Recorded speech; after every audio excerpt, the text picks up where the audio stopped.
আমাদের জীবনে এমন মুহূর্ত আসে যখন অতীতের ভুলগুলো পাথরের মতো বুকে চেপে বসে, যখন গুনাহের ভারে সিজদায় মাথা নুইয়ে দিতেও লজ্জা হয়, যখন মনে হয় আমি এতবার ভুল করেছি, এতবার পথ হারিয়েছি, আমার কি আর ফেরার কোনো পথ খোলা আছে?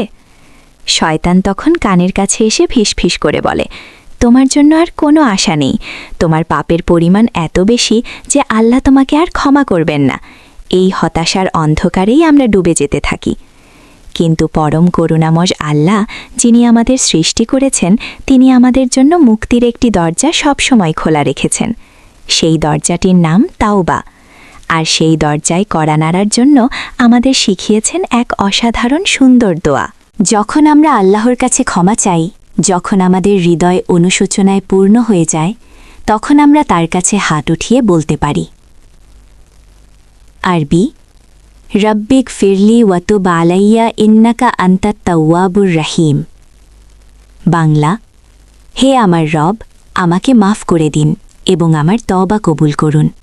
নিশ্চয়ই একমাত্র আপনিই বারবার তওবা কবুলকারী, পরম দয়ালু। এই দোয়াটি কতটা শক্তিশালী! আমাদের প্রিয় নবীজি সাল্লাল্লাহু আলাইহি ওয়াসাল্লাম নিজে এই দোয়াটি করতেন। আবু দাউদের হাদিসে বর্ণিত আছে, তিনি কখনো কখনো এক বসাতেই এই দোয়াটি ১০০ বারও পড়তেন। যিনি ছিলেন মাসুম, নিষ্পাপ, তিনিও যদি তার রবের কাছে এভাবে ক্ষমা চাইতেন, তাহলে আমাদের মতো গুনাহগার বান্দাদের জন্য এই দোয়াটি কতটা জরুরি। দোয়াটির শুরুতেই আমরা বলি, রব্বি, হে আমার রব।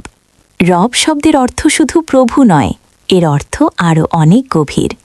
রব মানে তিনি, যিনি সৃষ্টি করেছেন, যিনি লালন পালন করছেন, যিনি প্রতি মুহূর্তে আমাদের প্রয়োজন পূরণ করছেন এবং যার কাছেই আমাদের ফিরে যেতে হবে। একবার ভেবে দেখুন, আমি যত নাফরমানি করি না কেন, আল্লাহর যত অবাধ্যই হয়ে থাকি না কেন, তবুও তো আল্লাহ আমারই রব।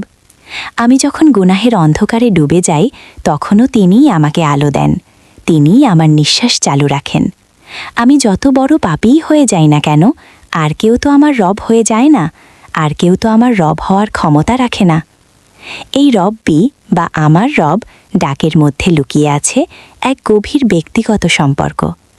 এটা এমন এক স্বীকৃতি যে, হে আল্লাহ, এই বিশাল পৃথিবীর সব কিছু থেকে মুখ ফিরিয়ে আমি শুধু আপনাকেই আমার আশ্রয়স্থল মানছি। আমি আপনার আর আপনি আমার। আমরা যখন তওবা করি, আল্লাহ কি বিরক্ত হন নাকি খুশি হন? মুসলিম শরীফের একটি হাদিসে নবীজি সাল্লাল্লাহু আলাইহি ওয়াসাল্লাম এক অসাধারণ উপমা দিয়েছেন।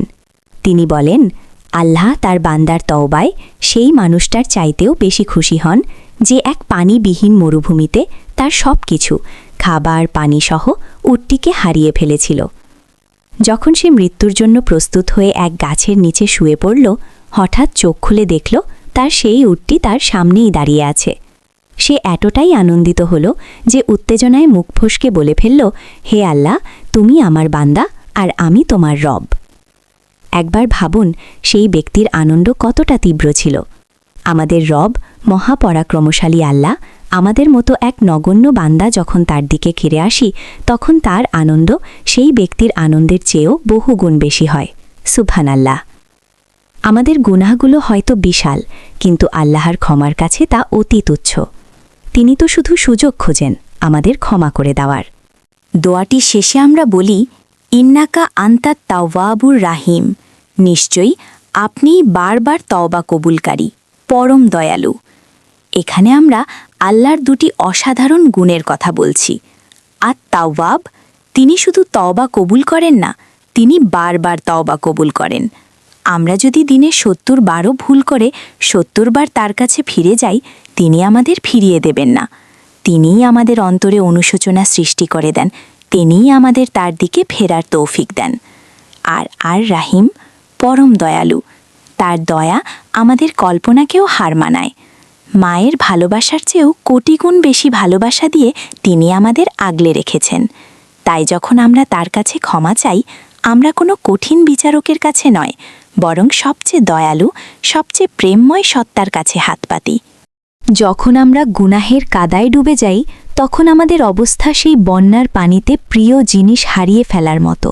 আমরা ভাবি সব শেষ, কিন্তু আল্লাহ যখন আমাদের তার দিকে ফেরার সুযোগ দেন তখন সেই ফিরে পাওয়াটা কতটা আনন্দের তা কি আমরা উপলব্ধি করি?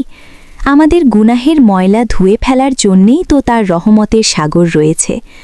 তাই নিজের পাপের দিকে তাকিয়ে হতাশ হবেন না, বরং আল্লাহর ক্ষমার বিশালতার দিকে তাকিয়ে আশাবাহী হন। শয়তান চায় আমরা যেন নিরাশ হয়ে যাই, কারণ নিরাশা আল্লাহর রহমত থেকে মানুষকে দূরে সরিয়ে দেয়। কিন্তু আল্লাহ বলেন, হে আমার বান্দাগণ, যারা নিজেদের ওপর জুলুম করেছ, তোমরা আল্লাহর রহমত থেকে নিরাশ হইও না। আপনার আমার অস্তিত্বের আগে থেকেই তিনি আমাদের ভালোবেসেছেন। যখন আমাদের কোনো পরিচয় ছিল না, তখন থেকেই তার করুণা আমাদের ঘিরে রেখেছিল। তাই আর দেরি কেন? এই মুহূর্তেই আপনার সকল ভার, সকল কষ্ট, সকল অনুশোচনা নিয়ে তার দিকে ফিরে আসুন। অন্তর থেকে বলুন, রব্বি রব্বি রব্বি রব্বি ইগফিরলি ওয়া তুব আলাইয়া ইন্নাকা আনতাত তাওয়াবুর রহিম।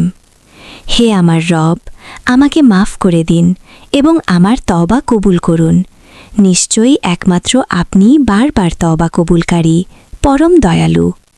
তিনি অবশ্যই আপনার ডাকে সাড়া দেবেন, কারণ তিনি তো আপনারই রব।